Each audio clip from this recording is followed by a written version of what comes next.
Hello, this is Dr. Gaines at the Mehlville School District. I wanted to give you a little bit of a data update this week. Now, we get transmission rate data from the state, and sadly that hasn't been updated this week yet. So we're just seeing the continued stabilization of the transmission rate around 1. Hopefully that'll post soon. Typically it gets posted on Wednesday, but it's a little bit behind. In terms of county positivity rate, we've seen a nice continued decline, and we've seen a day actually below 5%. So that's all really, really good news. And the 7-day rate has been fairly stable in terms of positivity rate, or at least over the last 7 days has been stable, right around that 5.5 to 6 range, but we've seen a nice downward trend over the 14 and especially the 21-day look. The percent change in daily new cases continues to be our most volatile measure that we watch. It seems to be that we have a few days of up followed by a few days of down. That has been the case for some time, and we can see that that's the case in the 7, 14, and 21-day look. Continues to be just that few days up followed by a few days down, fairly erratic. As we look at the cases per 100,000, we seem to be stabilizing below 25, kind of in the low 20s. So that's good. The entire month of September, we've been below 25, so we're kind of in that second tier relative to Harvard's Global Health Institute measures. Over the last 7 days, that's been fairly stable.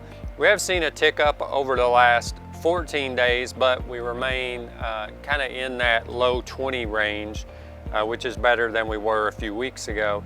As you can see, the 21-day has a nice downward trend. Now, this week we did get a preliminary look at a new data source. We don't have access to it, so I just took a picture as it came across the screen. It was a little bit blurry, so I'm not sure if these numbers are entirely, completely accurate. But we got this case rate per 100,000 in age bands. And so this is some really nice data that we've got access to now, or will have access to it in the future. We just got a glimpse of it. But the age level bands, we can see that there's some good signs for kids under 14, but the 15 to 19 is still looking pretty rough in terms of that case rate data. Now, I think I'd mentioned before that we had asked if we could get the 18 and 19-year-olds pulled out of that 15 to 19.